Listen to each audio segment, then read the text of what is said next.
This is an interesting one because it's so core values, and core values, have them, talk about them, integrate them into your business, and hire off them, fire off them. And when you set that line in the sand, people start to understand that that's how things work, and you start to attract a tribe that actually is there. And it's not perfect. We made a lot of mistakes, and that's like a person mistake is a hard mistake to make because it's every single second, every single day, and it's money.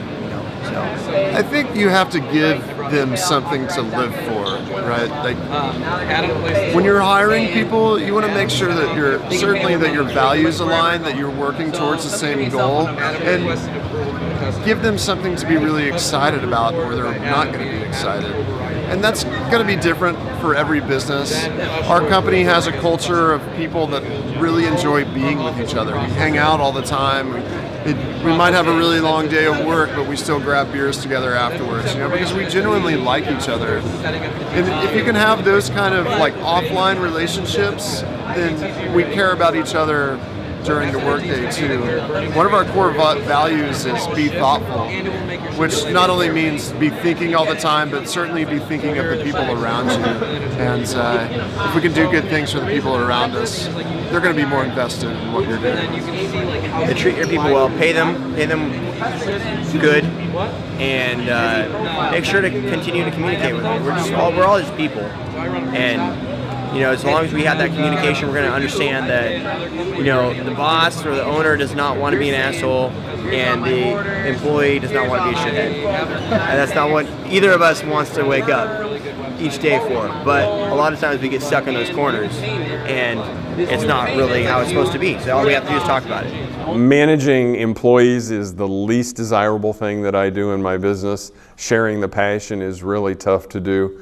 The best employees that I've ever got have all been on recommendations of people that I know and trust. Somebody that I'm a friend with or have a family relationship with, somebody who's got kids that do the same thing that my kids do, that sort of thing, rather than putting an ad up. Never really been lucky with Craigslist or in the olden days and putting something in the local classified ads. Over the years, at one time we had 90 employees, having hired a lot of employees, and typically I hired them all myself. I mean, I did the interviewing. I was very anal about that. Difficult. You hire somebody and you really don't know till they go to work. Now, I haven't had a lot of employees since Facebook has been so popular, so I am not from the era of looking at their Facebook page and following their posts, so I don't know what people do there. I know that I would probably want to kill them all with Facebook now, with people looking at their phones while they're working. I had a very low tolerance for people sitting there doing this, and I'm not sure how I deal with it now. But you've got to find people that I think are passionate.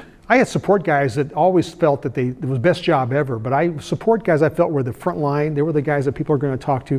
I always tried to hire a non-nerdy. I looked at support thinking that the people that apply for that job will be more nerdy, more computer guys, but they probably won't have people skills. And I tried to get people that had people skills and that can relate to people. But I haven't got a great answer for that because I've hired and fired a lot.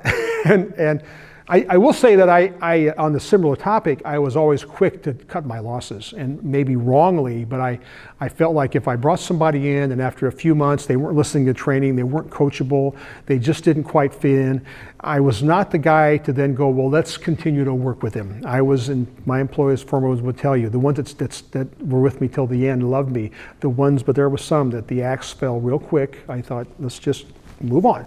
It was a mistake. When you asked me this before, or you mentioned that, I've been thinking for at least a half hour now of anybody that I ever hired that really cared about the business. And I've had shops that I've run that had 100 people in them, and I've had shops that I've run that only had like 15 or 20 people. And you can get good workers, but anybody that sort of lived and breathed and was really interested in screen printing or the art. So it has been art that has usually brought people to me. Nobody says, gee, I'd like to be a screen maker. Gee, I'd like to be a printer. They usually come with a real interest because they want to do art or they want to sell shirts. How many people do we know that have started with bands or skateboarders or people that are in that kind of culture and they know they can sell shirts. So it's the selling of the shirts is addictive, but that's usually only one person, and they want to start their own entrepreneurial business. But to find other employees, that's tough. I don't know that I can say that I've ever really had anybody that wanted to work in a screen printing shop that had that bite, except art people. And they usually want to do their own art. And so people that went to art school, they want to do things that are in a rectangle, that have to go into a frame like what we have here in this room. So I've had an awful lot of fabulous girl artists, but you got to tell them that the background of the shirt, that's your canvas, and so you need to create things that don't need to be in a nice square like an album cover or a CD cover. I've encouraged all the people that have worked for me when I started out, when people still did hand drawing. Now that is so rare, but there were no computers in my earlier days, and I encouraged my people to draw for at least an hour a day on my time, because they need to keep their skills up, and I wanted to know what their stuff looked like. And then if I could sell to the Speedo company what you like to draw, it's a double win. If you're trying to find an employee that cares enough about the business as you do, you're finding a competitor, because that person has entrepreneurial tendencies, and they are going to, they're going to learn from you and then go off and do their own thing because they've got that drive. What you're after is a personality type, and I recommend using the Myers-Briggs personality profile and find people that are going to adhere to the rules and want to satisfy their superiors. So essentially at that point you can instill your values in them, and you set their goal to be the satisfaction values that you're looking for, and they'll be plenty happy doing that, and they'll feel fulfilled, and they'll feel like they're an important part of the business, but they have no aspiration of owning the business. So it comes down to the personality profiles. I use 16personalities.com. It's free. Whenever I have somebody come in, I do that. I would also go through a couple of the personality profile books on Myers-Briggs and get familiar with the different personality types. Do it for yourself so you understand who you are.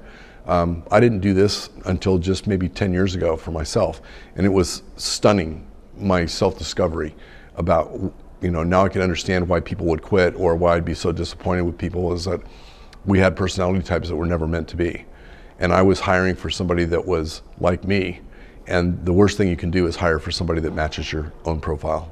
The way that you find people that care about the business as much as you do is partly like NFL teams find quarterbacks, which is you got to run through a bunch of them because some of them aren't going to pan out. So you have to be a little bit ruthless. I think most of your talent's going to come from within. You hire people to do stuff and they will step up, and you need to encourage your employees from the lowest, because you never know where the good one's going to come from.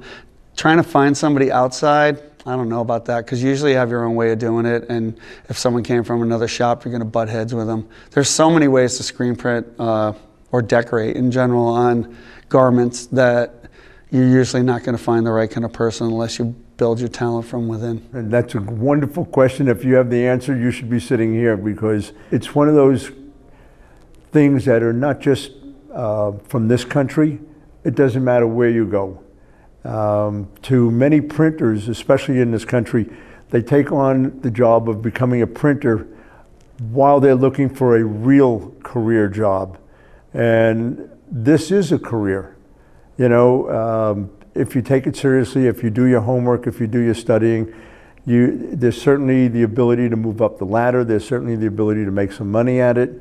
And I'm not talking about an owner, but even production managers and plant managers and stuff, there are definitely opportunities, but you need to really want to get into this. And if the only thing you're doing is coming in and moving a squeegee every day and don't understand the rest of it, then you may as well be digging ditches. You probably would make more money than what you do in this industry. On this, I'm going to admit I've never owned my own shop, so I'm going to give you my opinion of being an employee. First of all, nobody's going to care about your business more than you. Invest in your employees, invest in training. Everybody wants to feel like they're part of a team. Sometimes just payment and money is not enough. They need to feel like they're part of a team.